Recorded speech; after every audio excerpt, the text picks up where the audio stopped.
Moving on, Kenya could be losing as much as 116 billion shillings every year to tax evasion as government and multinational companies game the system to avoid paying taxes.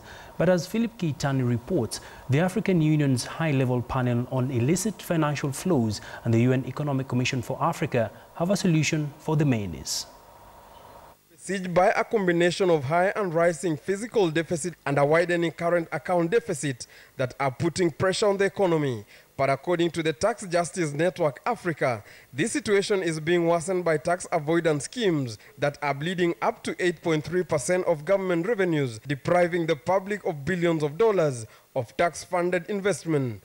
And the two main culprits are multinational corporations involved in tax evasion, transfer pricing, and corrupt government officials looking to hide assets offshore. I think African governments and Africa in general should change the terms of its relationship with the rest of the international system because it's being at the losing end of that. It is estimated that illegal transfers from African countries tripled since 2001, when $20 billion was siphoned off, according to a new report from the African Union's high-level panel on illicit financial flows and the UN Economic Commission on Africa.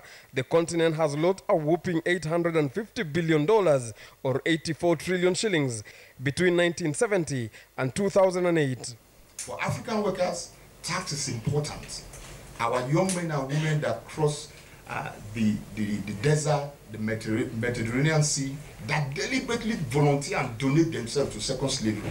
Due to the scale of illegal financial flows, the report insists that banks and other financial institutions must take appropriate precautions to inhibit the transfer of criminally obtained funds. The report proposes the use of comprehensive risk-based approach to know your client as a way to combat money laundering. And we are not naive. We understand that we're actually up against powerful vested interests, and that is why these interests' major power is money. This interest major power is political control, but that's why we're rooting our power in the people. The report also called for increased transparency, including establishment of comprehensive public registries listing the true human owners of businesses, trusts, and foundations, saying these will be critical to reduce illicit financial outflows from developing countries. Philip Keitani, KTN Business.